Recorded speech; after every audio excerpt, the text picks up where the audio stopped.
신약 성경 로마서 3장 23절에서 31절까지의 말씀, 우리 신약 성경 243면에 있습니다. 교독합니다. 모든 사람이 죄를 범하였음에 하나님의 영광에 이르지 못하더니 그리스도 예수 안에 있는 성령으로 말미암아 하나님의 은혜로 값없이 의롭다 하심을 얻는 자 되었느니라. 이 예수를 하나님이 그의 피로써 믿음으로 말미암는 화목제물로 세우셨으니 이는 하나님께서 길이 참으시는 중에 전에 지은 죄를 간과하심으로 자기의 의로우심을 나타내려 하심이니 또 이때 자기의 의로우심을 나타내사 자기도 의로우시며 또한 예수 믿는 자를 의롭다 하려 하시니라. 그런즉 자랑할 때가 어디냐? 있을 수가 없느니라. 무슨 법으로냐? 행위로냐? 아니라 오직 믿음의 법으로니라. 그러므로 사람의 의롭다 하심을 얻는 것은 율법의 행위라 하지 않고 믿음으로 되는 줄 우리가 인정한다. 하나님은 다만 유대인의 하나님이시냐? 또한 이방인의 하나님은 아니시냐? 진실로 이방인의 하나님도 되시느니라. 할례자도 믿음으로 말미암아 또한 부활의 자도 믿음으로 말미암아 의롭다 하신 하나님은 한 분이시라. 같이 읽습니다. 그런즉 우리가 믿음으로 말미암아 율법을 파기하느냐? 그럴 수 없느니라. 도리어 율법을 굳게 세우느니라. 아멘. 예수 안에서 최고의 행복을 누리시길 축복합니다. 아멘이십니까? 네, 아멘입니다. 사도 바울은 복음, 즉 예수 그리스도의 십자가를 설명할 때마다 일반적으로 두 가지의 개념을 가지고 설명을 합니다. 하나는 레위기에 언급된 제사입니다. 구약시대 때 드려진 제사의 방법과 그 진행 과정을 통해서 구약의 하나님의 백성들은 어떻게 죄사함을 받았는지, 그리고 어떻게 의롭게 되었는지를 설명하면서 예수 그리스도의 그 십자가를 우리에게 설명하지요. 또 하나의 개념은 바로 속량이라는 개념입니다. 여러분, 속량이라는 단어는 어떠한 의미를 가지고 있습니까? 속량이라는 단어는 하나님께서 우리에게 거룩하게 하나님 영광 올려드리기 위하여 하나님의 거룩한 성품을 담겨져 있는 그런 단어가 아니라, 그 속량이라는 단어는 그 로마 시대에 살아가는 상황 속에서 그 시대의 가장 어두운 곳, 그 시대의 가장 천박한 곳에서 되었던 단어임을 우리는 알 수가 있습니다. 그래서 사도 바울은 그 당시에 사용한 언어가 어떤 의미로 사용되었는지, 그리고 그 속량이라는 단어가 어떻게 예수 그리스도의 십자가와 연결되어 있는지를 에베소서와 골로새서와 로마서의 말씀을 통해서 우리에게 자세하게 설명해 주고 있습니다. 특별히 오늘 우리가 함께 읽은 이 로마서의 말씀은 이 속량이라는 개념을 언급하면서 예수 그리스도가 어떻게 우리를 사랑하셨는지, 그리고 예수 그리스도가 죄인된 우리에게 어떻게 의로움을 허락해 주셨는지를 구체적으로 설명하고 있습니다. 그렇다면 여러분, 이 어둠 가운데 사용되었던 언어, 이 천박함 속에 사용되었던 이 속량이라는 단어는 도대체 어떤 의미가 담겨져 있을까요? 저는 속량이라는 단어를 생각할 때마다 좀 마음 아픈 한 가지의 사건이 항상 떠오릅니다. 그 사건이 무엇이었냐면 바로 제가 대학교 1학년 때 경험한 사건입니다. 당시 제가 1학년 때 과 대표였던 친구가 과 MT를 가기 전에 남학생들을 소집했습니다. 남학생들이 다 모여서 그 과 대표의 이야기를 들었습니다. 그때 당시에 저희 과는 남학생은 약 한 20명 정도, 그리고 여학생은 40명이 넘는 그런 성비로 구성되어 있었습니다. 그런데 그 과 대표가 남학생들만을 딱 모아놓고 이렇게 말하는 거예요. 얘들아, 진짜 미안한데 지금 과 재정이 너무 마이너스야. 니들이 우리 과를 살린다고 생각하고 한 번만 도와주라. 이렇게 이야기를 하는 거예요. 그래서 남학생들이 이야기합니다. 어떻게 도우면 되겠어? 어떻게 하면 될까? 이렇게 물었어요. 그랬더니 갑자기 그 과 대표가 이렇게 이야기합니다. 우리 며칠 후에 과 MT 가잖아. 그 과 MT 갔을 때 우리 노예팅 한번 해보자. 여러분, 노예팅이 무엇인지 아십니까? 웃으시는 분은 뭔가 아시는 것 같아요. 노예팅이 뭐냐면 한 사람의 노예가 세워지고 많은 사람이 그 노예를 사기 위해서 입찰을 하는 겁니다. 최고의 입찰가를 낸 사람이 그 노예를 사가지고 가는 거예요.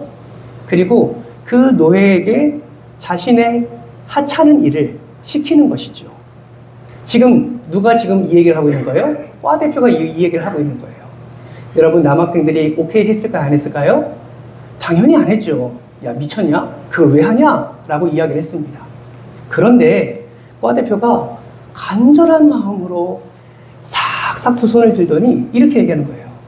나 좀 살려줘라. 한 번만 그렇게 해줘라.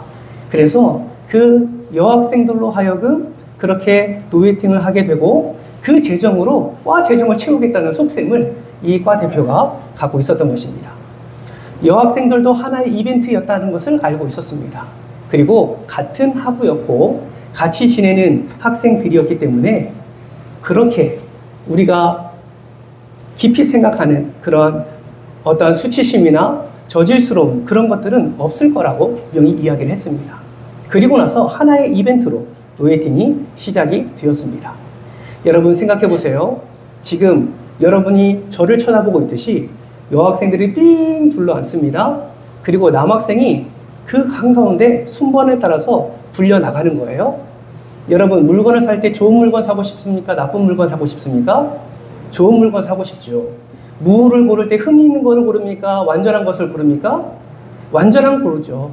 수박 살 때 맛있는 것을 고릅니까? 대충 사십니까? 맛있는 걸 고르죠. 그래서 들었다 놨다 하는 거 아니겠습니까?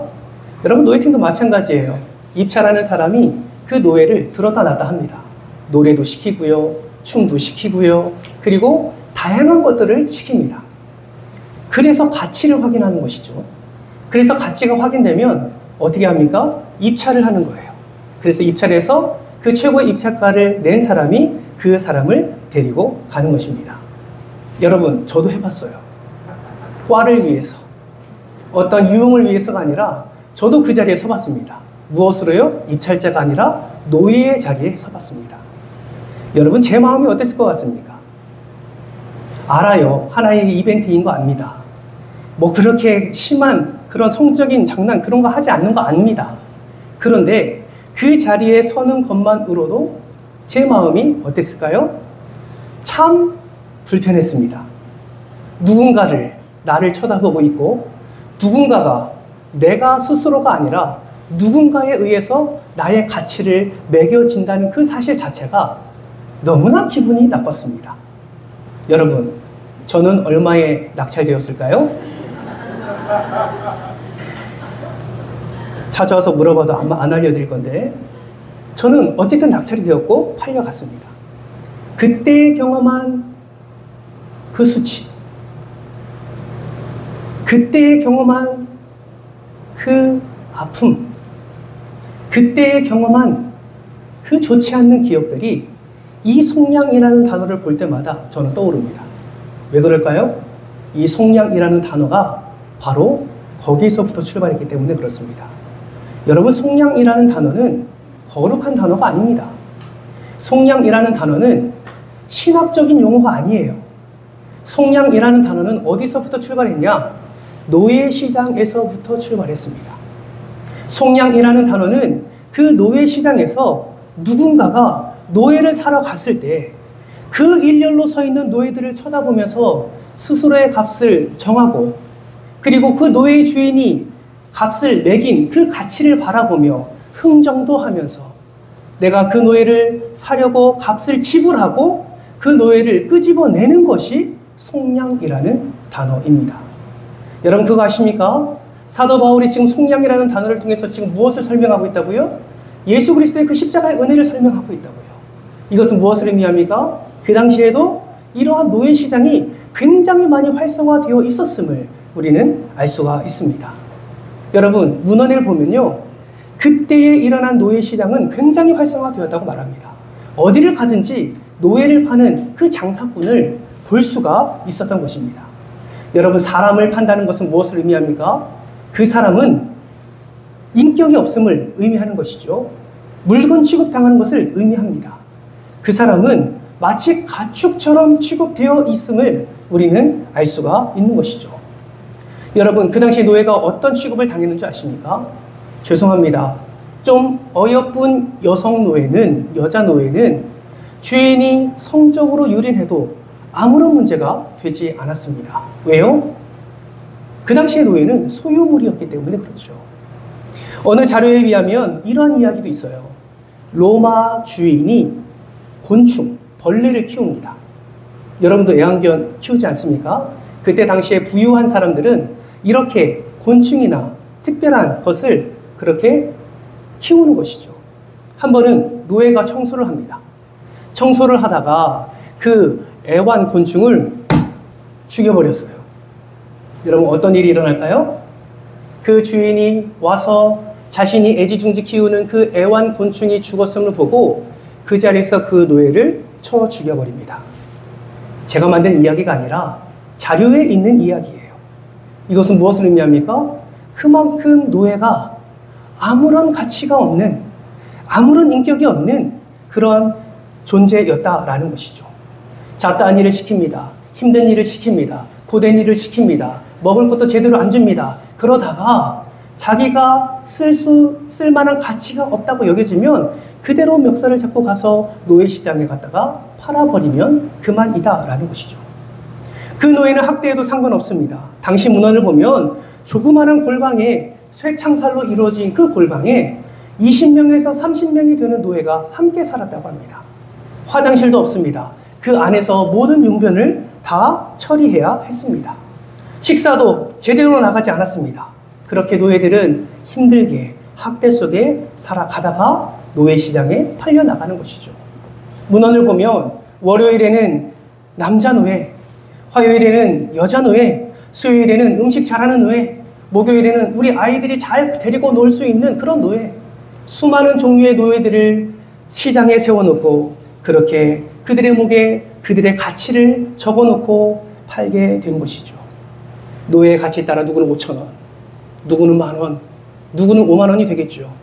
건장하고 일 잘하는 노예는 100,000원도 넘겠죠. 그 주인이 매긴 그 가치를 목에 단 채 그렇게 팔려나가게 되는 것입니다. 여러분, 속량이라는 단어는 어떤 단어라고요? 그런 어둡고 그런 천박한 곳에서부터 시작된 용어가 바로 속량이다라는 것입니다. 그들과 흥정하고 그들을 사오는 것이 속량이다라는 거예요. 그런데 이 속량이라는 단어를 지금 누가 사용하고 있다고요? 사도 바울이 사용하고 있다고요. 다른 이에게가 아니라 누구에게 사용하고 있다고요? 예수 그리스도를 향하여 이 속량, 이 천박하고 더러운 단어를 예수 그리스도의 십자가에 비유하고 있다라는 것입니다. 어떻게 해요? 24절 말씀을 볼까요? 같이 24절 말씀을 함께 읽겠습니다. 시작! 그리스도 예수 안에 있는 속량으로 말미암아 하나님의 은혜로 값없이 의롭다 하심을 얻은 자 되었느니라. 여러분, 사도 바울은 여전히 분쟁과 분열 가운데 있는 그 로마 교회 유대인을 향하여 이렇게 말하고 있는 겁니다. 너희들 그거 알아? 우리가 의롭다 하심을 얻은 것은 율법을 잘 지켜서가 아니야. 우리가 의롭다 하심을 받은 것은 하나님께서 값없이 하나님의 한 의를 보내주셨기 때문이야. 그 하나님의 한 의는 예수 그리스도야. 그 예수 그리스도의 속량으로 말미암아 우리가 의롭다 하심을 얻게 된 거야 라고 지금 강력하게 선포하고 있는 것입니다. 그렇다면 여러분, 왜 사도 바울은 굳이 이 어두운 언어, 이 천박한 언어, 이 속량이라는 단어를 사용해서 그리스도의 의롭다 하심을 설명하고 있을까요? 그 이유는 바로 그 당시의 유대인이나 그 당시의 이방인이나 모두가 다 노예 상태로 있었기 때문입니다. 사도 바울은 이것은 너무나 잘 알고 있었어요. 그래서 우리 모두가 다 노예였다. 우리가 다 노예였지만 우리가 그 값을 누군가로부터 지불을 다 받고 우리가 그 노예의 자리에서 우리가 자유함을 누리게 되었다라는 것을 당당하게 선포하고 있는 것입니다. 그렇다면 여러분, 그들이 어떠한 노예가 되었을까요? 여러분, 예수님은 요한복음 8장 34절 말씀을 통해서 이에 대해서 이와 같이 분명히 말씀하십니다. 화면을 보면서 같이 한번 읽어볼까요? 시작. 예수께서 대답하시되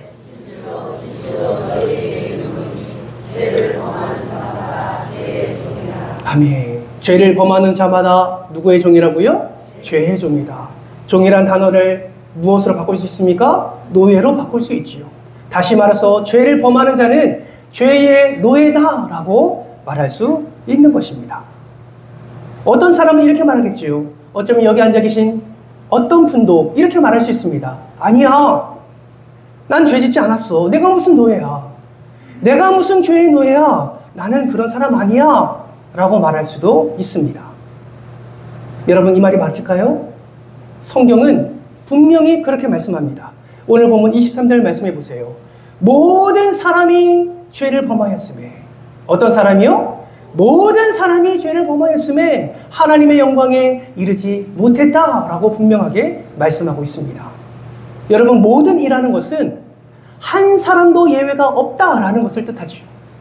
한 사람도 예외 없이 모두가 죄를 범했다라고 사도 바울은 분명하게 말씀하고 있습니다. 그렇다면 여러분에게 이 시간 질문합니다.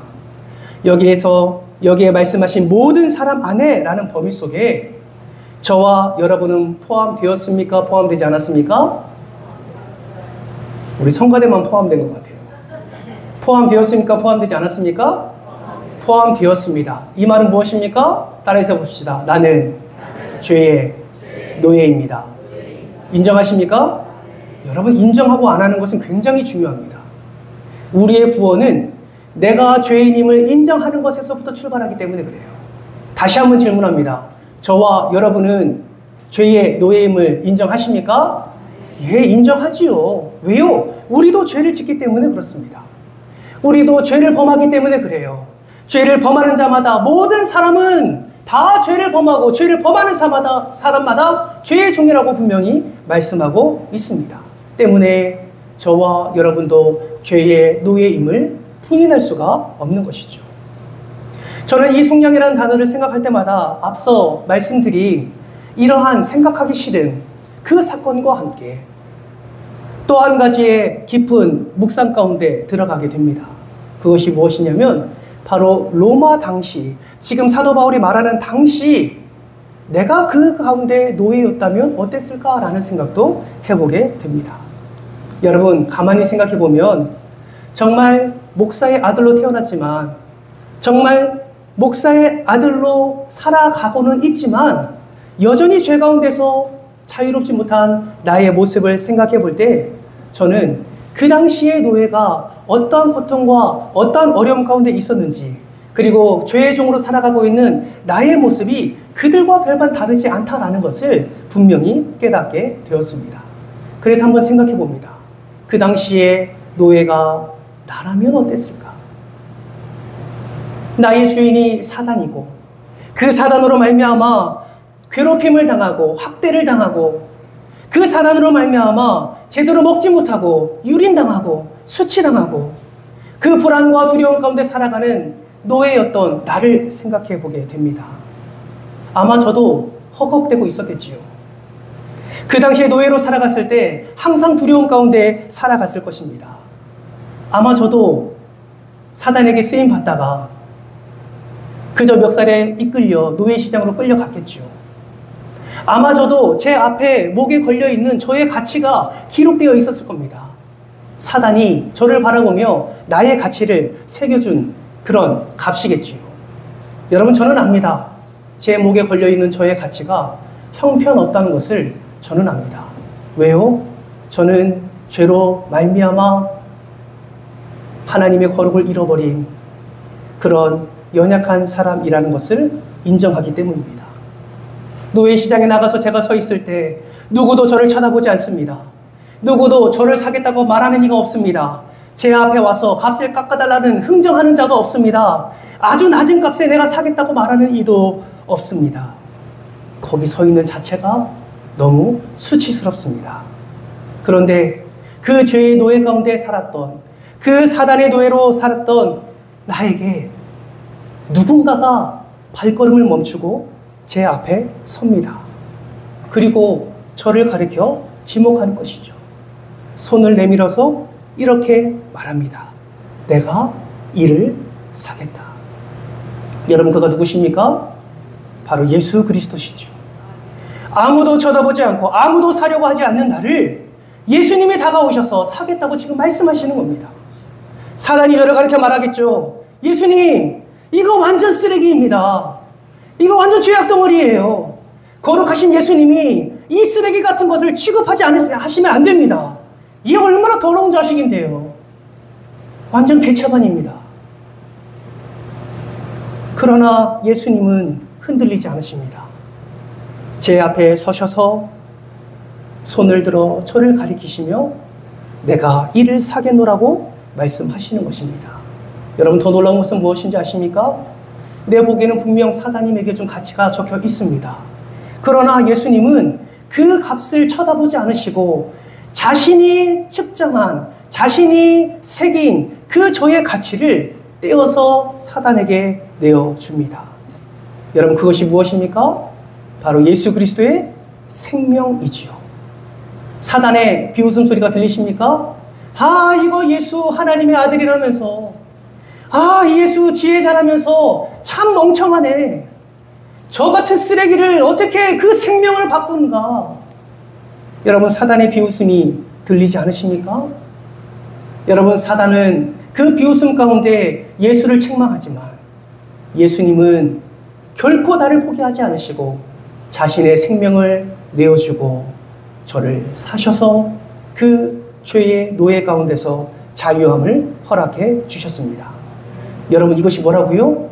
따라서 해봅니다. 속량입니다. 예, 속량이에요. 여러분, 저만 이 은혜 누렸습니까? 아니요.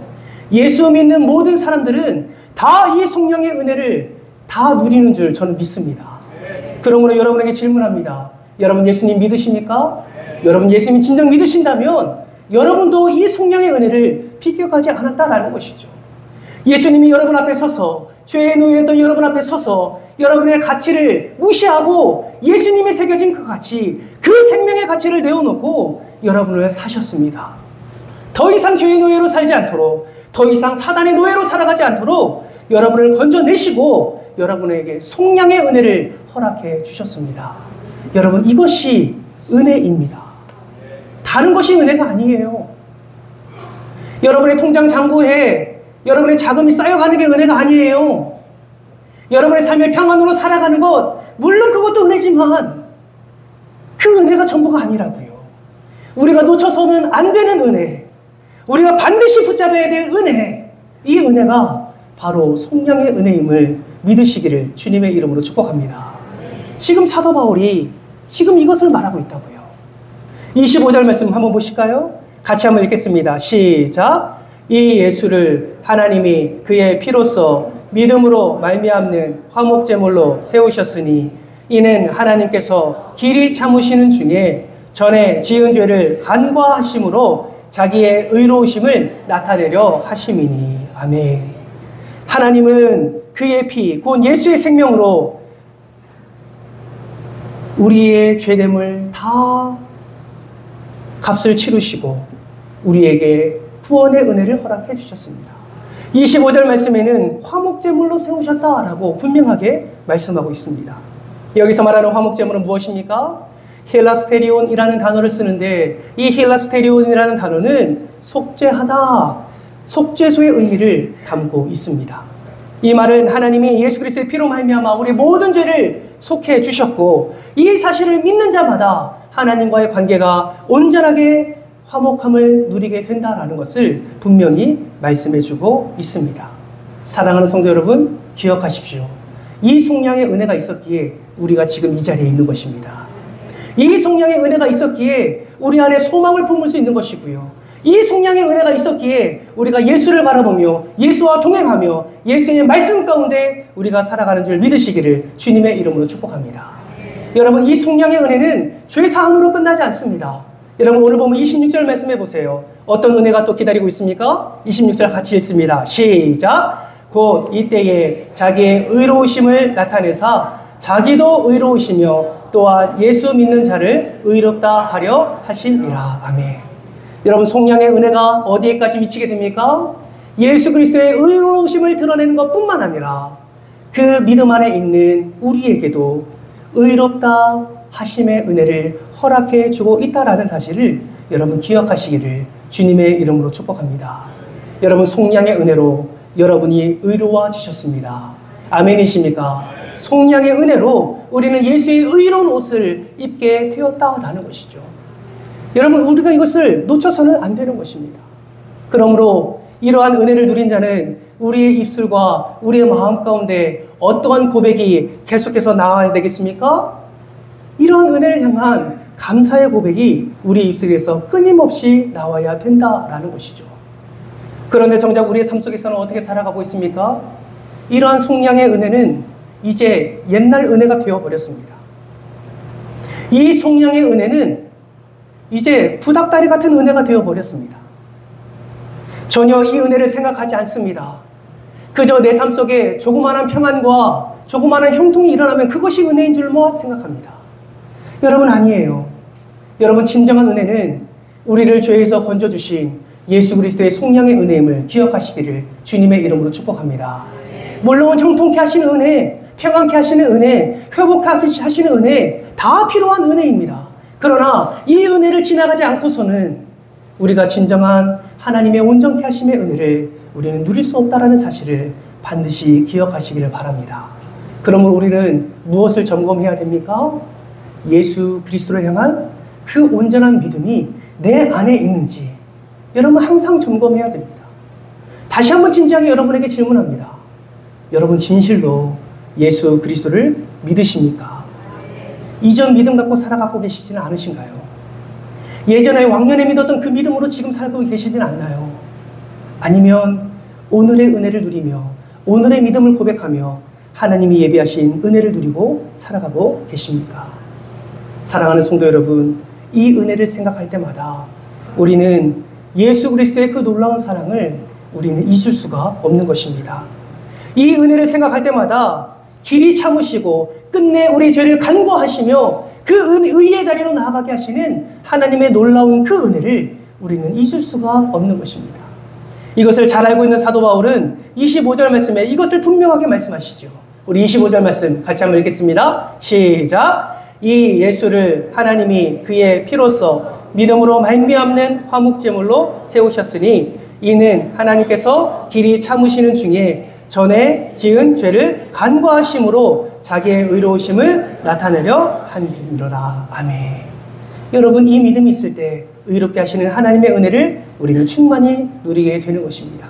그렇다면 여러분 죄의 노예에서 속량된 우리 예수의 생명값을 지불하시고 우리를 사셔서 그 죄로부터의 자유함을 허락해 주시는 그 하나님의 놀라운 은혜를 경험한 우리는 이제 어떻게 살아가야 할까요?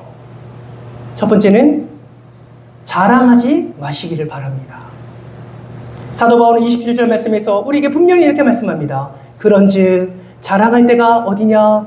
있을 수가 없느니라. 무슨 법으로냐? 행위로냐? 아니라 오직 믿음의 법으로니라. 정말 우리가 의로움의 옷을 입었다면, 정말 예수를 믿음으로 말미암아 속량의 은혜를 입었다면 여러분 우리에게 자랑할 것이 없습니다. 여러분 자랑은 무엇입니까? 자랑은 자신의 의를 드러내는 것이 자랑입니다. 예수 그리스도의 피로 자유함을 누린 자가 자신의 의를 드러내는 것은 교만입니다. 그 교만함으로 계속해서 자신을 자랑하는 데까지 나아가게 되는 것이죠. 결국 자신의 의를 드러내므로 자신을 높이는 것이 바로 자랑이고 바로 교만인 것입니다. 로마 교회 유대인들이 이랬습니다. 유대인들이 스스로의 의를 드러내기 시작했습니다. 무엇으로요? 율법으로요. 내가 율법을 이렇게 지키니 나는 의로운 사람이다라는 것을 스스로 자랑했습니다. 여러분 할례를 자랑했습니다. 할례는 무엇입니까? 하나님의 백성의 표징이지요. 나는 할례를 받았어. 이 말은 무엇을 의미합니까? 나는 하나님의 백성이야 라는 것을 자랑하는 것으로 나타나게 되었다라는 것이죠. 전통을 자랑합니다. 처음에는 진정한 예배, 경건한 예배, 거룩한 예배를 드리기 위해서 하나하나 쌓여져 갔던 그 전통의 경험들이 나중에는 자신의 의를 드러내는데 사용되고 있었던 것이죠. 사도 바울은 그것을 자랑하지 말라라는 거예요. 그것을 자랑하지 말라는 거예요. 그러면서 무엇을 말합니까? 자신의 의의를 드러내지 말라고 말하면서 28절 말씀에 이렇게 말씀합니다. 그러므로 사람이 의롭다 하심을 얻은 것은 율법의 행위에 있지 않고 믿음으로 되는 줄 우리가 인정하노라. 의롭게 되는 것은 행위로 말미암지 않아. 의롭게 되는 것은 오직 예수를 믿는 믿음으로 말미암아 일어난다라는 것을 사도 바울은 분명하게 말씀하고 있는 것이죠. 30절 말씀도 같이 한번 읽어볼까요? 함께 읽겠습니다. 시작. 할례자도 믿음으로 말미암아 또한 무할례자도 믿음으로 말미암아 의롭다 하실 하나님은 한 분이시니라. 무엇을 말씀하세요? 할례가 아니야. 오직 믿음으로 말미암아 의롭다 함을 얻게 되는 거야 라고 사도 바울은 말하고 있는 것입니다. 사랑하는 성도 여러분, 이 사도 바울의 권면의 말씀은 바로 저와 여러분에게 하시는 말씀입니다. 사랑하는 성도 여러분, 지난 한 주간에 여러분은 무엇을 자랑하며 사셨습니까? 여러분의 어떠한 의의를 드러내시며 그렇게 살아오셨습니까? 사랑하는 성도 여러분, 정말 예수 그리스도를 믿는 믿음으로 우리가 살아가고 있다면 우리의 의의를 드러내지 마시기를 바랍니다. 우리는 그저 감사할 것밖에 없는 삶임을 여러분 기억하시기를 바랍니다. 혹여나 나보다 연약한 자를 바라보고 계십니까? 혹여나 죄 가운데 살아가는 자들을 바라보고 계십니까? 여러분, 그러한 자들을 향해서 정죄함으로, 비판함으로, 판단함으로 여러분의 의의를 내지 마시기를 바랍니다. 그러한 의의를 드러내는 것은 나를 자랑하는 것이고, 나를 자랑하게 되면 내 안에 살아계신 예수 그리스도는 어느 순간 감춰지는 그런 안타까운 일들이 일어나게 되는 것입니다. 여러분 기억하세요. 우리는 죄의 노예였습니다. 하나님이 가장 싫어하시고 더럽고 추한 죄를 범한 자가 바로 나였다는 사실을 기억하시기를 바랍니다. 그러면 그 연약한 자를 바라볼 때 우리는 어떻게 해야 되겠습니까? 두 번째로는 그들을 예수의 가치로 바라보셔야 합니다. 여러분 그거 아십니까?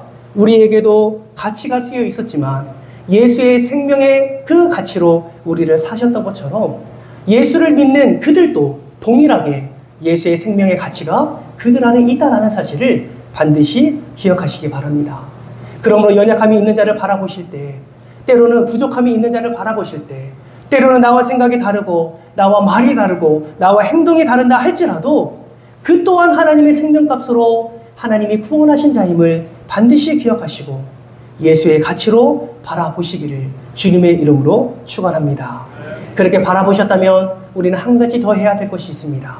그것이 무엇이냐면 마지막 세 번째로 예수를 자랑하는 삶을 살아야 합니다.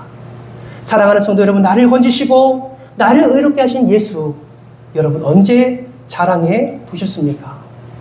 지난 한 주간 사랑하는 많은 이들과 함께하는 관계 속에서 여러분 어떻게 예수를 자랑하셨습니까?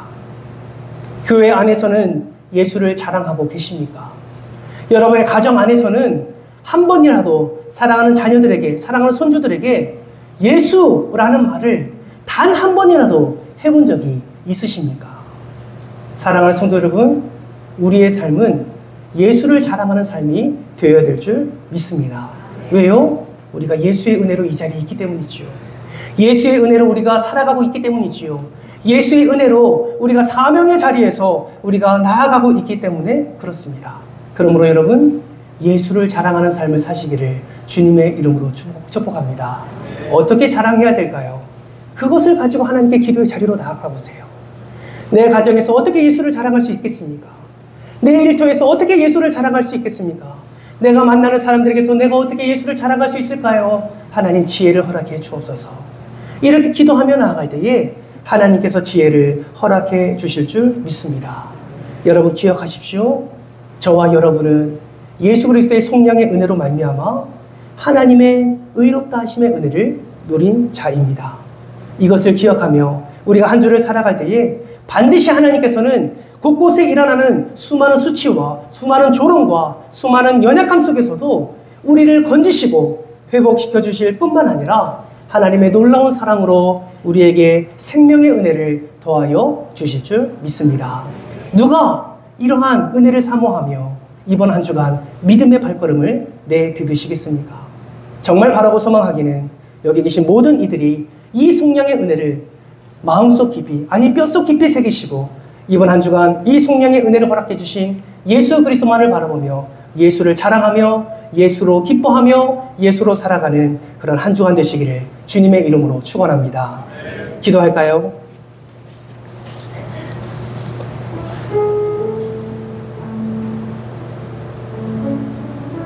하나님의 은혜는 한량이 없습니다. 하나님의 은혜는 끝이 없습니다. 우리가 감당할 수 없는, 우리가 도저히 상상할 수 없는 그런 하나님의 은혜는 지금 우리에게도 임하고 있습니다. 여러분 도대체 어떤 은혜를 사모하고 계십니까? 그저 육적인 것에만 그 사모함을 나타내고 있습니까? 아니면 속량의 은혜를 통하여 내 영을 살리신 그 예수 그리스도, 그 하나님의 나라 가운데 그 하나님의 백성으로 친히 삼으사 나를 의롭게 하신 그 예수 그리스도, 그 속량의 은혜를 사모하며 그렇게 감사로 살아가고 계십니까? 이 시간 기도할 때에 그렇게 살지 못하고 있는 나의 모습을 다시 한번 말씀의 거울에 비춰보시면서 하나님, 이 속량의 은혜를 날마다 기억하며 날마다 감사하며 내 삶 속에 일어나는 작은 사건과 사고 그리고 사람 때문에 우리의 마음이 흔들리거나 넘어지지 않게 하시고 그런 일이 있을 때마다 이 은혜를 더 깊이 묵상하면서 더 깊은 감사로 나아가는 삶이 될 수 있도록 은혜를 더해달라고, 그래서 예수를 자랑하며 예수로 기뻐하는 삶을 살아가는 내가 되게 해달라고 여러분 마음을 다해서 함께 기도하지 않으시겠습니까? 오늘 말씀을 기억하면서 함께 주여 한번 외치고 통성으로 기도하며 나아가겠습니다. 하나님, 우리에게 허락해 주신 은혜를 우리가 다시 한번 생각해 볼 때에 우리의 입술에 고백될 것은 감사밖에 없음을 고백합니다. 하나님, 그 속량의 은혜, 죄의 노예로 살아가던 우리, 사단의 종으로 살아가던 우리를 그 속량의 은혜로 건지시고 구원해 주신 그 은혜, 하나님 감사합니다. 이것이 지식적인 믿음으로 그치지 않기를 원합니다.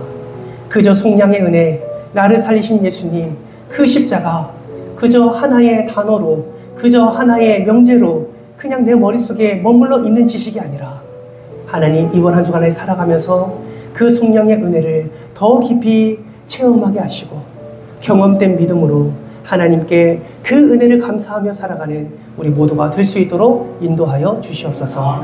한 사람도 세상 가운데 나아가 세상의 은혜를 구하는 것이 아니라 이번 한 주간도 살아가는 동안에 오직 예수의 은혜를 간구하게 하시고 오직 예수로 기뻐하게 하시고 오직 예수로 평안케 하시고 오직 예수로 형통케 하셔서 이번 한 주간 동안 우리의 삶 가운데 동행하시는 하나님의 놀라운 사랑을 풍성한 은혜로 체험할 수 있도록 우리 모든 성도들의 삶을 마음껏 축복해 주시고 인도하여 주시옵소서. 감사를 드리오며 사랑이 많으신 예수님의 이름으로 기도드리옵나이다. 아멘.